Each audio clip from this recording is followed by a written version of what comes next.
Apocalipse capítulo 2, no versículo 29.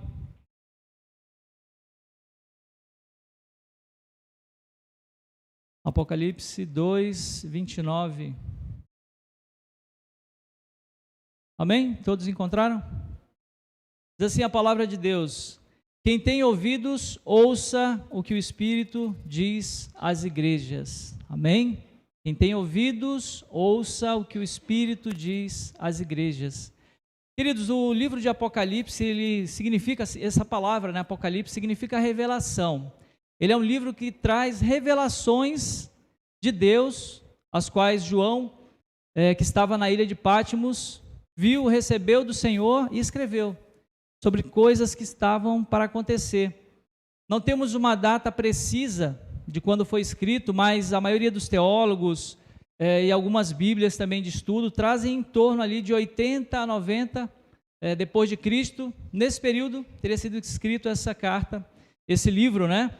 E João, ele, segundo a conta a tradição, ele morava na cidade de Éfeso e ele foi tirado de lá, ele foi levado de lá e exilado na ilha de Patmos. Ele foi levado pelas autoridades romanas, provavelmente ali pelo imperador Domiciano, por causa da palavra de Deus e do testemunho de Jesus Cristo.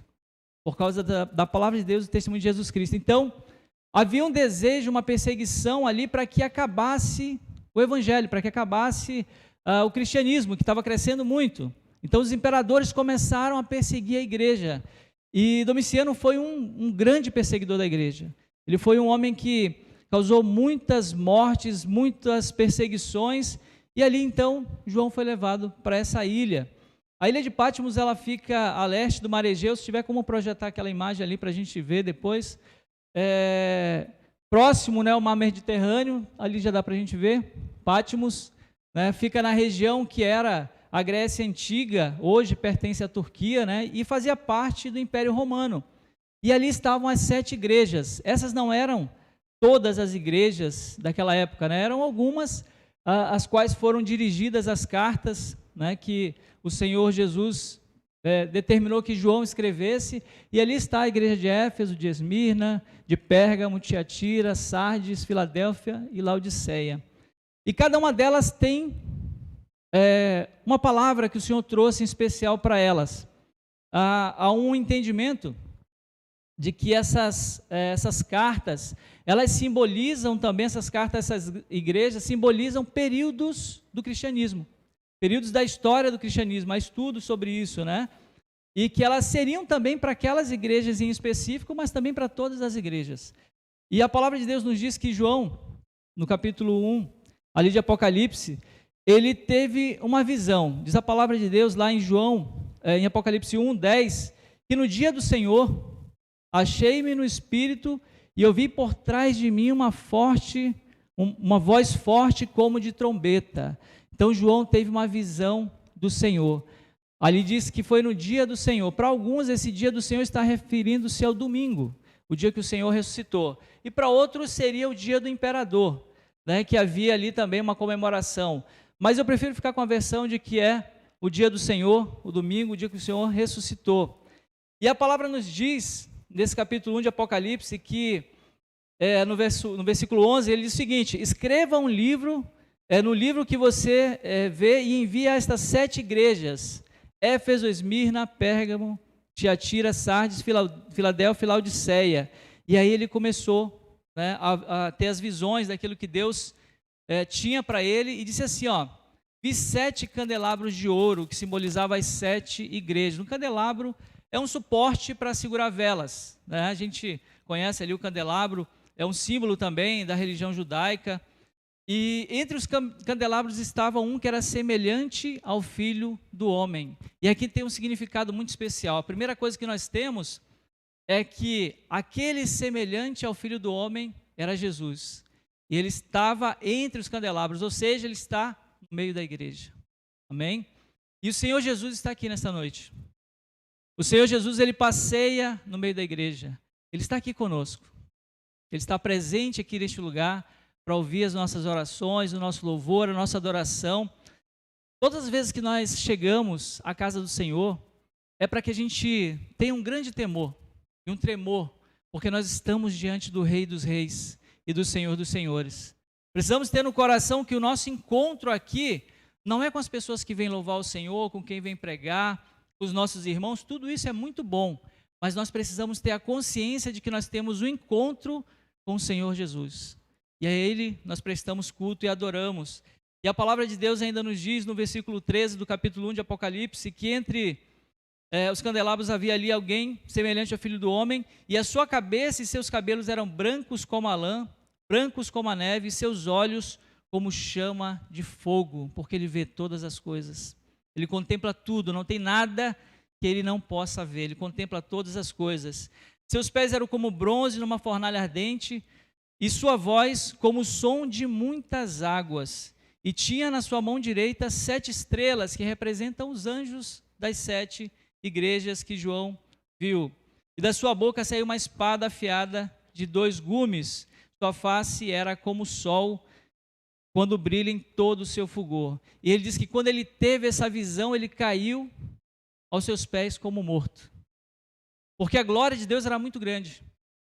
E ele teve uma visão maravilhosa. E ali o Senhor apareceu para ele e disse assim, estive morto, mas agora estou vivo para todo sempre. E eu tenho as chaves da morte e do inferno. Ele é o Senhor de todas as coisas. Ele é o Senhor da vida, da morte, e não tem nada que esteja distante ou fora do seu poder. E ele diz para escrever essas coisas, que ele viu tantas do presente, quanto aquelas que estariam por vir. E dentre as diversas revelações ali que tem o livro de Apocalipse, ele escreveu essas cartas para essas igrejas, né, falando ali sobre elogios, advertências e também trazendo promessas e ainda queixas que o Senhor tinha acerca de cada uma dessas igrejas. E é interessante quando a gente começa a analisar cada uma delas, o quanto ela fala conosco. Essas cartas, elas falam também as nossas vidas, como tem sido o nosso comportamento diante de Deus, como nós temos nos portado diante da presença do Senhor, como é que tem sido a nossa vida cristã. Talvez seja digna de elogios do Senhor, talvez de uma advertência, talvez o Senhor tenha alguma queixa contra mim, contra você, talvez o Senhor tenha alguma promessa, e Ele tem promessas para nossas vidas, amém? Mas também Ele nos cobra que tenhamos uma postura diante dEle. A primeira igreja que nós temos aqui é a igreja de Éfeso, que está no capítulo 2, ali do versículo 1 e vai até o 7, você pode acompanhar na sua Bíblia, Apocalipse 2, do 1 ao 7. Está projetado ali também. A gente vai já ler esse texto, mas essa cidade de Éfeso era uma importante cidade do Império Romano, era a segunda maior cidade, ela só estava atrás de Roma. Era uma cidade que tinha uma importância muito grande, comercial, ela era um centro bancário também muito importante, muito rico daquela região, naquela época ali, e tinha vários templos de deusas ali, era conhecido por isso também, o mais conhecido, Ártemis, né, a deusa Diana para os romanos. E a igreja de Éfeso, ela foi fundada por Paulo, por Apolo, e também por Áquila e Priscila, né, que foram deixados lá na segunda viagem missionária de Paulo. E ali então cresceu uma igreja, se desenvolveu, Timóteo foi pastor daquela igreja, e segundo essa teoria que fala em relação a períodos do cristianismo, essa igreja representaria, ou representa o primeiro período da igreja, primeiro período do cristianismo, ali no século I, que é a igreja primitiva. A igreja que era a igreja apostólica, que tinha o zelo pela palavra e que tinha ali uma teologia correta. E o Senhor começa a falar acerca exatamente disso, né? Fala de elogios que a carta ali traz, né? Que o Senhor Jesus trouxe à igreja de Éfeso. No capítulo 2, no versículo 1, ele vai falar o seguinte, ele diz, ao anjo da igreja em Éfeso, escreva, estas são as palavras daquele que tem as 7 estrelas em sua mão direita e anda entre os 7 candelabros de ouro. Sei de tudo que você faz. Queridos, o Senhor sabe de tudo que fazemos. Ele sabe todas as coisas. O Senhor contempla tudo aquilo que nós fazemos. Tudo aquilo que fazemos de bom e de mal. Aquilo que fazemos de bom, teremos uma recompensa. Mas aquilo que fazemos de mal, a palavra de Deus nos diz que o Senhor também vai nos cobrar. Tudo aquilo que fazemos.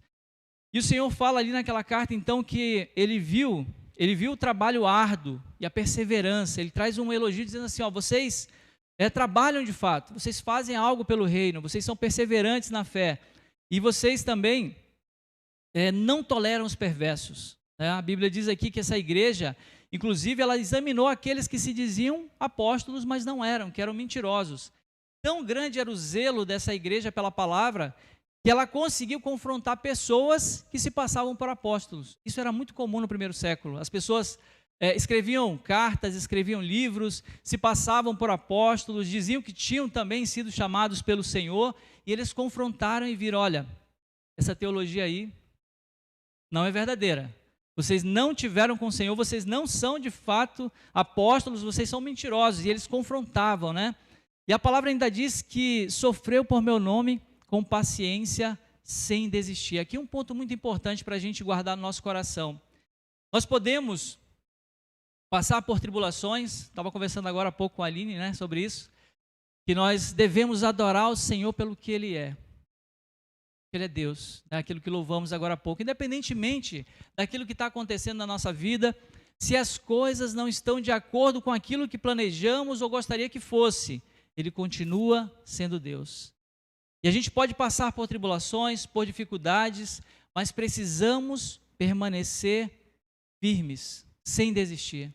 E a palavra do Senhor fala exatamente isso, né? Que eles tinham esse zelo e que eles aprenderam a participar dos sofrimentos. Queridos, a palavra de Deus nos traz em diversos versículos, em diversos textos, que ser cristão, amar a Jesus, é sofrer pelo Evangelho. Isso é o verdadeiro Evangelho. É sofrimento. É você estar disposto a negar a si mesmo, a carregar a sua cruz, a saber que você vai passar por tribulações, por aflições, mas que você vai ter um bom ânimo, porque você sabe que você não é deste mundo, que você está aqui de passagem. Amém? Nós sabemos que esse é o Evangelho do Senhor. E a palavra de Deus fala sobre isso, né? E traz um outro elogio a eles também, no versículo 6 do capítulo 2 de Apocalipse. Há uma coisa a seu favor, você odeia as práticas dos nicolaítas, e aí o Senhor diz, o qual eu também os odeio. Os nicolaítas, eles eram hereges, eles pregavam um ensinamento falso, a gente vai falar um pouco mais sobre eles, mas dentre as coisas que eles ensinavam, é que as pessoas poderiam comer alimentos sacrificados a ídolos, ter práticas de moralidade sexual, e aqui uma coisa importante, os templos pagãos, as divindades pagãs eram adoradas com prostituição, havia sacerdotisas, que eram prostitutas cultuais. Fazia parte daquele ritual de adoração também ter práticas imorais. E ali havia alguns deles, né? Tinha um grupo de pessoas que diziam assim, ó, você pode participar de tudo isso. Não tem problema nenhum, você já é alcançado pela graça de Deus, então você pode participar de qualquer uma dessas coisas e depois você vai ser perdoado, porque você já alcançou a graça de Deus. Então eles assim, vocês odeiam, né? Eles abominavam a prática dos nicolaítas, eles combatiam aquilo que eles sabiam que era errado. E a gente precisa estar atento para teologias que não pregam a verdade da palavra de Deus e combatê-las também. Não basta só a gente falar a verdade, mas combater aquilo que está errado também. Amém? E aí então, depois de tudo isso, o Senhor fala para eles assim, olha, mas eu tenho uma queixa contra vocês. Tem algo que está faltando nessa igreja. E ele diz o seguinte, ali no versículo 4 do capítulo 2, ele fala assim, contudo tenho contra você uma queixa, você abandonou o amor que tinha no princípio. E outra versão ele fala, abandonou o primeiro amor. Ele diz assim, ó, você deixou de fazer aquilo que era o mais importante, você faz bastante obras, você tem um trabalho árduo, você faz coisas, né, para agradar a minha vontade, mas falta sinceridade naquilo que vocês estão fazendo. A palavra de Deus diz ainda, né, que eles haviam abandonado aquilo que eles faziam no princípio. Porque ainda que a gente tenha muitas obras, que a gente tenha um trabalho árduo, que a gente faça muitas atividades, se nós não tivermos uma adoração verdadeira, de nada vai valer. Não vai servir de nada. Nós precisamos ter um coração sincero diante de Deus. E naquele momento o Senhor estava dizendo para eles, agora vocês se tornaram religiosos. Vocês se tornaram religiosos, assim como ele falou várias vezes, né, para os saduceus, para os fariseus, para todos aqueles grupos de líderes ali judeus, em que ele chamava de hipócritas. Ele diz assim, ó, vocês se tornaram apenas religiosos, vocês abandonaram o primeiro amor, vocês deixaram o que era o mais importante. E por vezes a gente não se percebe, e talvez já abandonou também o primeiro amor. A gente fica feliz de vir à igreja, é muito bom de ter a comunhão com os irmãos, de estar juntos, de adorar, de louvar a Deus. Aqui é um lugar muito bom, é muito maravilhoso a gente estar aqui. E em algum momento parece que a gente, por estar na casa de Deus, e se deixa levar por muitas coisas que às vezes afastam as pessoas, afastam cada um de nós da presença do Senhor, e aí quando percebemos, já foi o primeiro amor. Talvez você esteja aqui, talvez você que está nos assistindo em casa também, esteja pensando, quando foi a última experiência que eu tive de fato com Deus? Quando eu senti a presença do Espírito Santo? Eu estou só frequentando os cultos, ou será que de fato eu mantenho a chama no meu coração do primeiro amor? Essa é uma avaliação que todos nós precisamos fazer. Eu preciso fazer isso todos os dias. E perguntar do Senhor, se de fato ainda eu estou demonstrando a Ele o primeiro amor. Uma adoração sincera, uma adoração verdadeira, e que eu não me tornei apenas um religioso. Precisamos fazer uma avaliação e olhar o nosso coração. E o Senhor fala para eles, dá uma advertência, dizendo o seguinte, ali no versículo 5, veja onde você caiu. Veja onde foi que você caiu. Todos nós sabemos quais são as nossas fraquezas, as nossas debilidades, o que é mais difícil para a gente fazer como cristão. Ele diz assim, ó, veja onde você caiu. Olha para trás. Vê o que foi que aconteceu. Você parou de orar, você parou de ler a Bíblia, parou de frequentar os cultos, parou de falar de Jesus, de pregar o Evangelho. E nós pregamos o Evangelho de várias formas, queridos, não só os pastores, presbíteros, diáconos, líderes, todos nós podemos pregar o Evangelho com as nossas vidas. O nosso testemunho, com aquilo que Deus fez, a gente compartilhando para as pessoas, e quando a gente mal se percebe, deixamos tudo isso. E ele fala exatamente isso, volte a praticar as obras que você praticava no início, volte à prática das primeiras obras, porque senão tem um problema muito sério. Ele diz assim, olha, eu virei a você, tirarei o seu candelabro do seu lugar. Isso significa a mesma coisa do que ser cortado da videira. O Senhor nos disse em João capítulo 15 que todo ramo que não dá fruto, ele é retirado, ele é cortado, né? E ali no verso 16 de João 15, ele diz, se alguém permanece em mim, não permanece em mim, será como um ramo que é jogado fora e ele seca. E depois que um ramo seca, que está longe do Senhor, ele só serve para uma coisa, para ser queimado. E ele faz um alerta para aquela igreja, dizendo assim, ó, lembra de onde você caiu. O Senhor fala para mim e para você nessa noite. Se de repente você percebe que tem algo que precisa mudar, lembra de onde foi que você caiu. Qual foi o momento que você perdeu o curso da direção daquilo que era a vontade de Deus? E ele fala ainda mais, né? Que nós devemos nos arrepender. Arrependa-se. Essa é a palavra do Senhor para nós nessa noite. Arrependa-se, para que nós possamos nos arrepender. Por quê? Porque para aquele que se arrepende tem uma promessa. O Senhor tem uma promessa porque Ele ama todos aqueles que se arrependem. O Senhor, Ele nos ama quando nós temos um coração arrependido, um coração quebrantado e contrito, Ele não despreza. E a palavra de Deus nos diz, ainda em Apocalipse 2, no versículo 7, Ele fala, quem tem ouvidos para ouvir, ouça o que o Espírito diz às igrejas. Ao vitorioso darei o fruto da árvore da vida que está no paraíso de Deus. Então você vai ter o direito de comer o fruto da árvore da vida. A árvore da vida que está lá na Nova Jerusalém. Estava no Jardim do Éden e agora está no paraíso de Deus na Nova Jerusalém. Dia desse a Sofia estava me perguntando se tem comida no céu. Por que será, né? E eu falei para ela que tem a árvore da vida, né? Vamos ter também vamos participar das bodas do Cordeiro. Então ela disse assim, eu vou querer comer da árvore da vida todo dia. Falei, Sofia, só tem um detalhe, ela só dá fruto uma vez por mês. Né? A palavra de Deus nos diz, né? 12 vezes no ano. Mas tem algo ali muito importante, né? Que aquele que come da árvore da vida, ele vive eternamente. Amém? Ele não vai experimentar a segunda morte. Queridos, a gente precisa estar com o coração e com a nossa mente, de fato, na eternidade. Porque assim, há muitas distrações aqui, muitas distrações para a gente esquecer que nós não somos desse mundo. E a gente acaba perdendo o foco, né? Precisamos olhar para as coisas que são do alto, para pensar exatamente dessa forma e ter essa promessa do Senhor. Essa igreja, ela passou por algo que, durante a história da igreja, a história do cristianismo, tem acontecido frequentemente com todas as igrejas, que é o esfriamento, a perseguição também é um outro ponto, né, que tem acontecido, e por vezes o mundanismo, que tem entrado nas igrejas também. É algo que a gente precisa estar atento, né? O Nini pregou sobre isso ontem, né? Falei para ele que Deus confirmou a palavra de ontem e a de hoje. Ele falou da igreja de Esmirna, que é a que a gente vai falar agora, falar um pouco mais. E ele falou exatamente sobre isso, sobre essa percepção que a gente acaba deixando passar e quando vê já entrou alguma coisa do mundo na igreja. Precisamos estar muito atentos. Esmirna, ela foi uma cidade também importante, uma cidade portuária. Era uma cidade rica, mas ali tinha uma igreja que era pobre.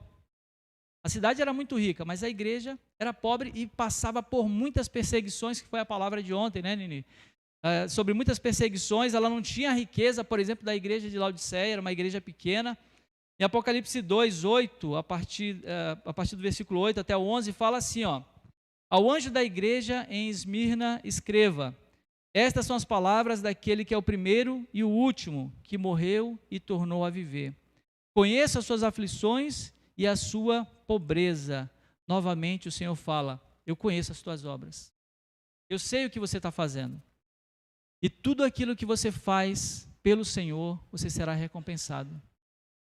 Tudo aquilo que você tem feito, toda a dedicação. O Senhor conhece as tuas obras, Ele conhece também as tuas aflições, Ele sabe tudo que você está passando. Ele sabe as tribulações, as dificuldades, os medos, as preocupações, e por isso que Ele pede para que nós lancemos toda a nossa ansiedade sobre Ele.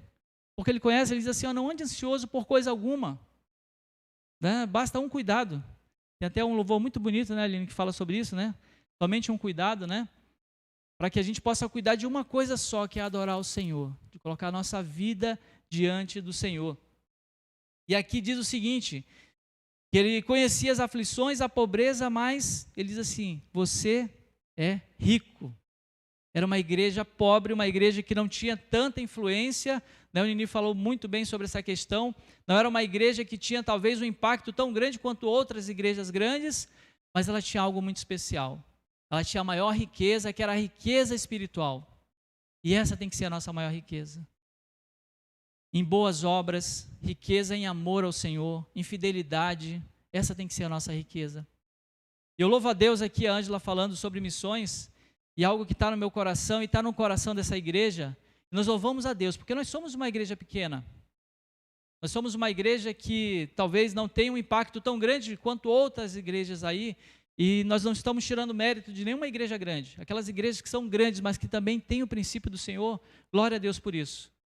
Mas nós, como uma igreja pequena, nós temos o amor por missões e enviamos nossas ofertas para os missionários.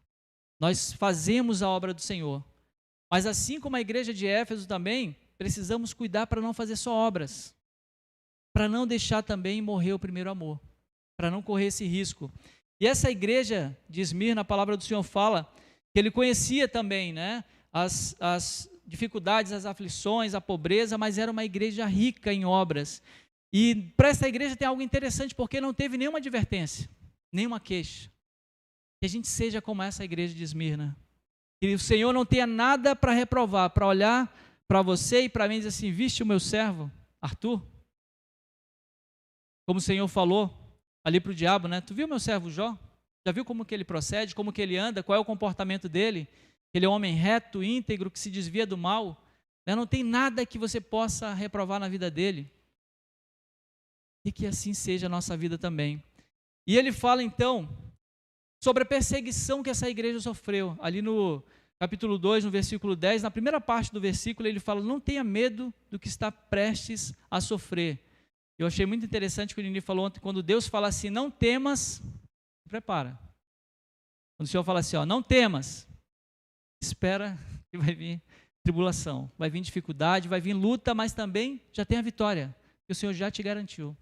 Ele disse, eu estou contigo, né? Não temas, eu estou contigo. E aí ele diz assim, ó, você está prestes a sofrer, o diabo lançará alguns de vocês na prisão a fim de prová-los e terão aflições por 10 dias. Né? Provavelmente aqui uma linguagem simbólica que João usou para escrever,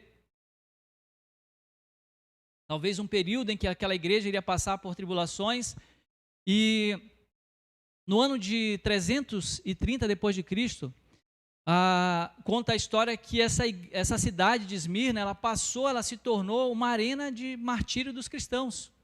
Muitos cristãos sofreram, foram mortos nessa cidade. Ela representa o segundo período do cristianismo, que vai ali dos séculos 2 a 4, que é o período de grandes perseguições, que a igreja foi perseguida, né?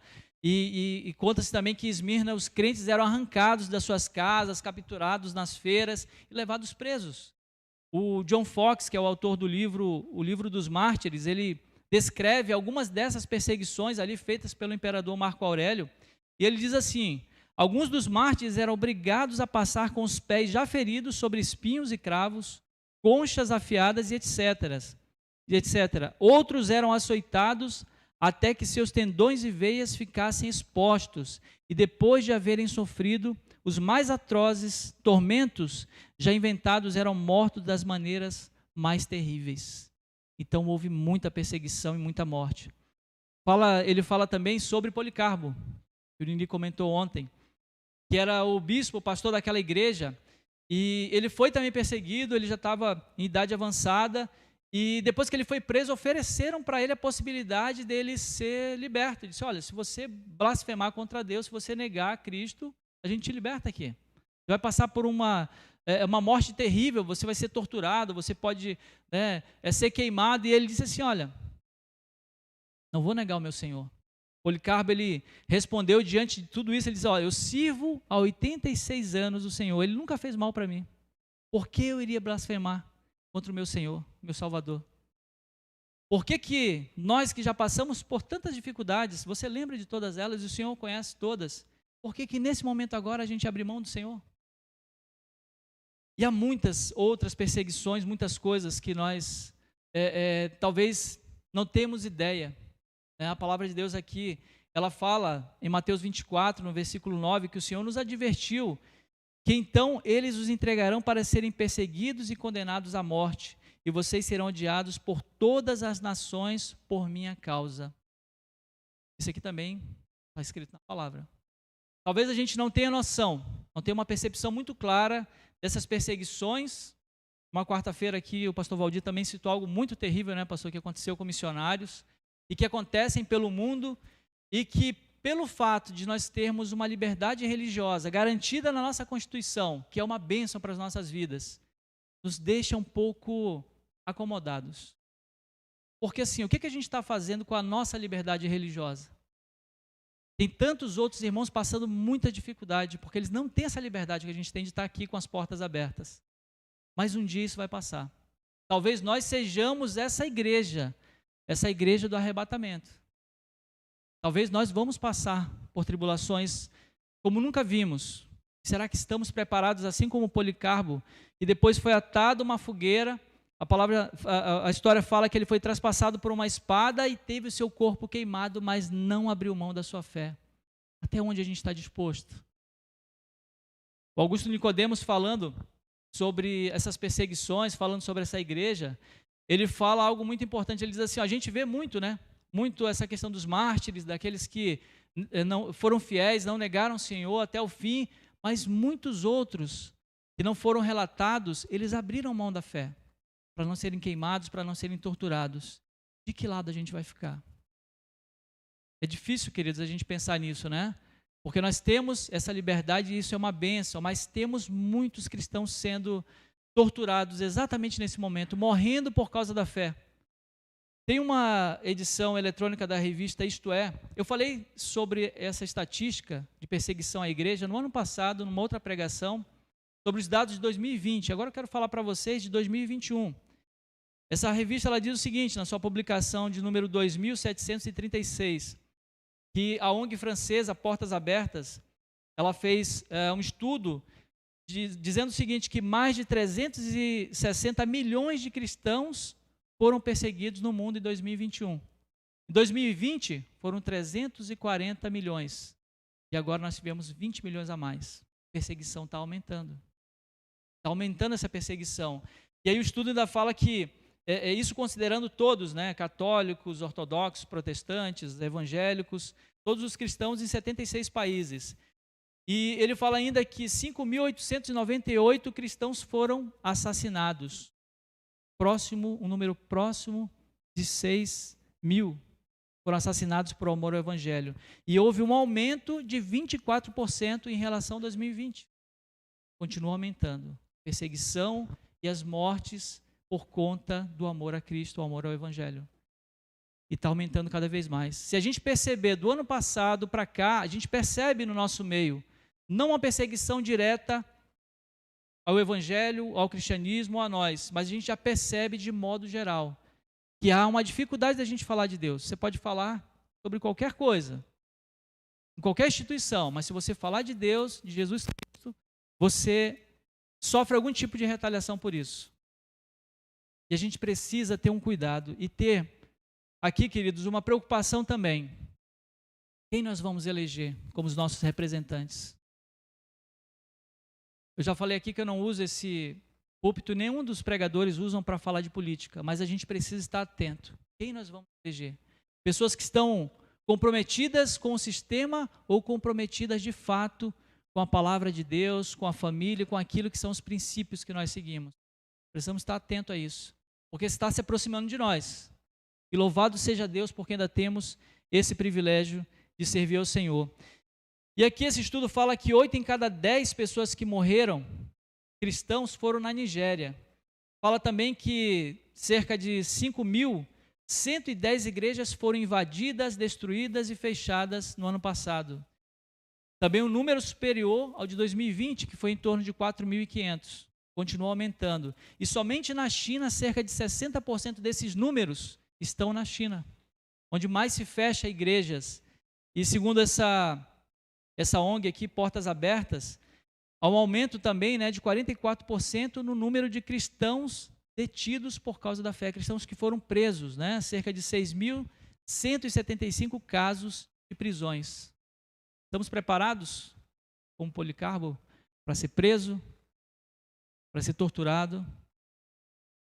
Talvez não era essa a palavra que a gente queria ouvir hoje, né? Mas a gente precisa saber que isso é uma verdade. É algo que está próximo de acontecer. A gente precisa estar atento. E acima de tudo, de perseguições, acima das torturas, das tribulações, saber que o nosso nome está escrito no livro da vida e que nós vamos nos manter fiéis até o fim. Isso é o mais importante que qualquer outra coisa. Se manter fiel ao Senhor. Nós precisamos ter isso no nosso coração. Essa convicção desses homens que enfrentaram fornalha de fogo, que enfrentaram, né, muitas vezes essa inquisição, enfrentaram diversas situações de tortura e não desistiram da fé. Permaneceram fiéis até o fim. E quem permanece fiel até o fim tem uma promessa. Lá em Apocalipse capítulo 2, no versículo 10, a parte B do versículo diz assim: mas se você permanecer fiel, mesmo diante da morte, eu lhe darei a coroa da vida. Amém? A coroa da vida que aguarda por nós. E no versículo 11 ele diz: quem tem ouvidos para ouvir, ouça o que o Espírito diz às igrejas. Quem for vitorioso não sofrerá o dano da segunda morte. Talvez passe pela primeira morte, em tortura, em sofrimento, mas não vai passar pela segunda morte. Vai viver eternamente com Cristo. Amém? A terceira igreja, e a última que nós vamos falar nessa noite, é a igreja de Pérgamo.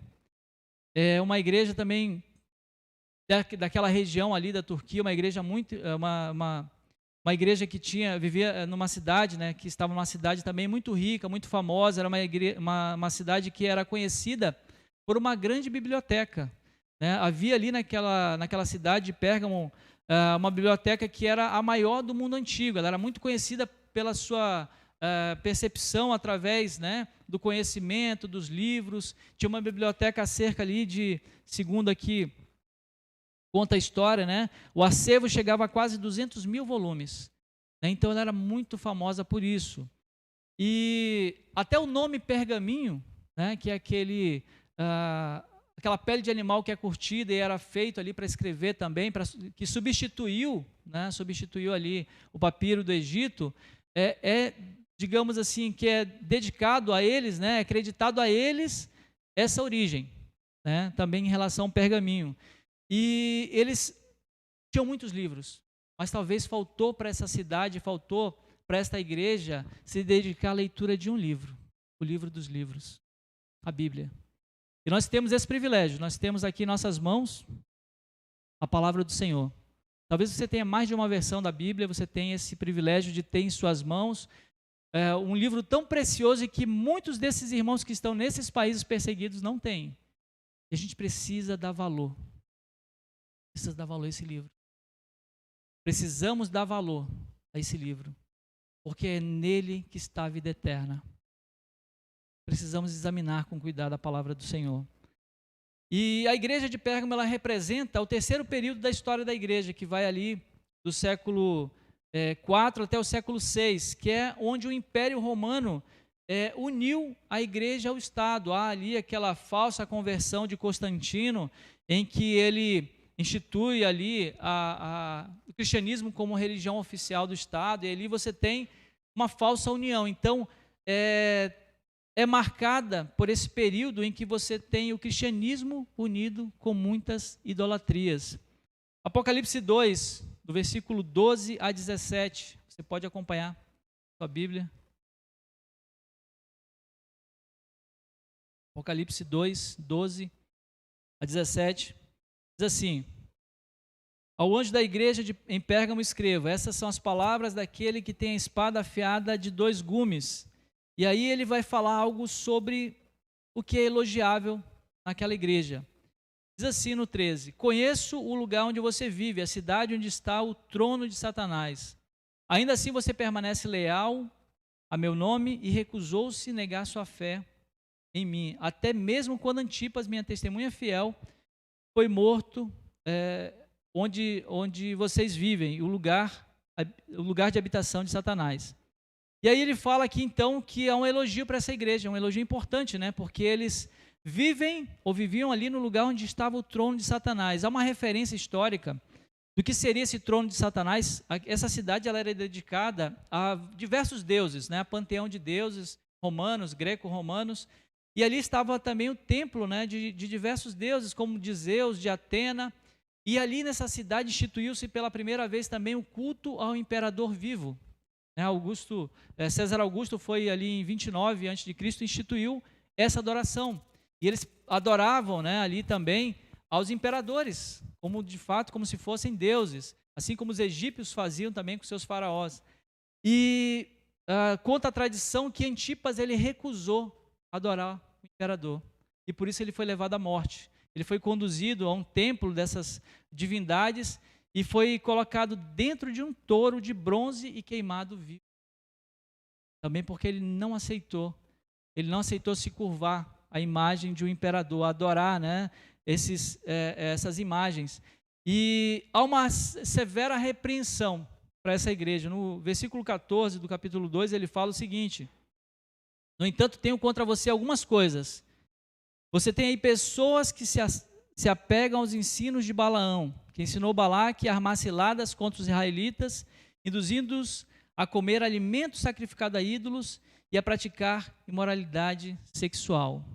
Balaão foi um profeta, você vai encontrar lá em Números, capítulo 22 até o 25, que Balaque, que era rei de Moabe, ele viu o que Deus tinha feito por meio de Israel, né, que tinha feito ali com diversas nações, com os amorreus, e ele teve medo. E ele manda chamar o profeta Balaão para que o profeta lançasse maldições contra ali os israelitas, né, contra o povo de Deus.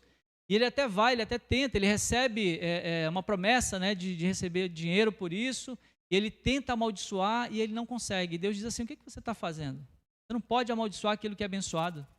Você não pode amaldiçoar o povo de Deus. E ele fala isso para Balaque: olha, contra Israel não tem encantamento. Contra você não tem encantamento.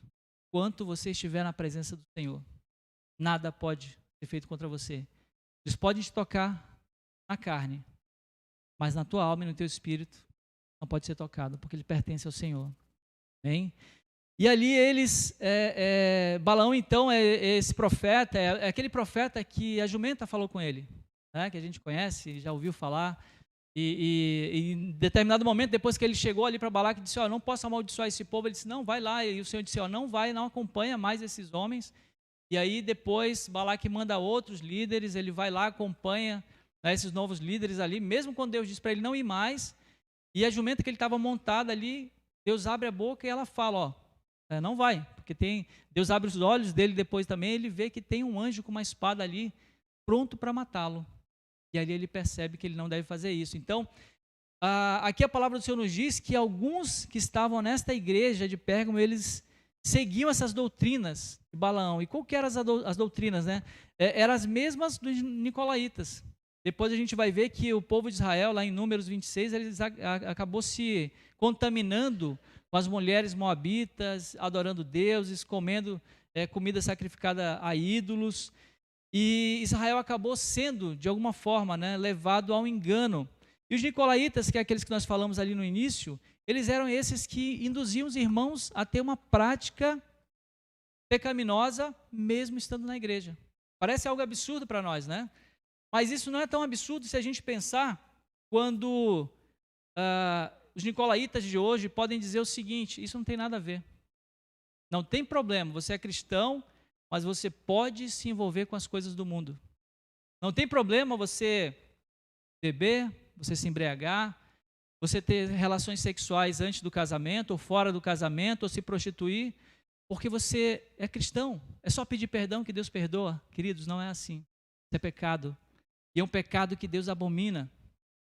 Talvez hoje a gente não tenha, como se tinha, a prática ali de comer esses alimentos sacrificados a ídolos, né? Os templos, os alimentos que eram oferecidos no templo de Israel, era entregue parte daquela carne ali aos sacerdotes e parte da carne às pessoas que levavam, que estavam oferecendo sacrifício, poderia comer com a sua família ou levar para casa, ali para comer com seus amigos. E a mesma coisa acontecia também nos templos pagãos. Então, parte dessa carne sacrificada a ídolos, por vezes, era compartilhada entre as pessoas. Então, ele traz exatamente essa ideia, né? Só que se a gente parar para analisar, talvez quando a gente pensa assim, mas eu não como carne sacrificada a ídolos, mas eu me envolvo com coisas que não agradam ao Senhor? Eu estou fazendo coisas que Deus abomina? Ou talvez tem algo que nem é pecado, mas não convém, porque leva o meu irmão a pecar. A gente precisa estar atento, porque às vezes o que eu penso, o que eu posso pensar que não tem nada a ver, pode me levar à condenação, pode me levar a me afastar da presença do Senhor. E o Senhor estava alertando aqui, havia um grupo de pessoas chamados libertinos que tinham exatamente essa ideia, né? Se somos alcançados pela graça, então não tem problema nenhum, a gente pode provar das coisas sacrificadas a ídolos. E Romanos 6:15, o apóstolo Paulo, ele falou exatamente sobre isso. Ele disse, então, vamos pecar porque não estamos debaixo da lei, mas debaixo da graça? Ele disse, de maneira nenhuma. Não é porque você está debaixo da graça que vai continuar pecando. Gálatas 5:13 fala que nós fomos chamados à liberdade, não devemos usar a nossa liberdade para dar ocasião à carne, porque nós não somos deste mundo, nós somos diferentes. Nós não podemos negociar, queridos, princípios eternos com coisas que são passageiras, com coisas que são, talvez, de um prazer momentâneo. Aquilo que nós temos, aquilo que Deus promete para nós é muito maior. É a eternidade. E esses prazeres momentâneos e muitas coisas que talvez pensamos que não tem nada a ver, pode nos levar ao inferno e perder aquilo que é o mais importante. Aqui, acontecia nessa igreja que esses irmãos aqui que seguiam as doutrinas, né, de Balaão e dos nicolaítas, participavam da mesa do Senhor e da mesa dos ídolos, demônios. 1 Coríntios 10:21 fala, vocês não podem beber do cálice do Senhor e do cálice dos demônios. Não podem participar da mesa do Senhor e da mesa dos demônios. Ele fala exatamente isso, por quê? Porque essas pessoas estavam ali cogitando entre dois pensamentos. né? Estavam diante de Deus e queriam estar também diante das coisas do mundo. Jesus falou para nós, nós não somos desse mundo. É difícil para a gente entender de fato, porque nós estamos aqui todos os dias.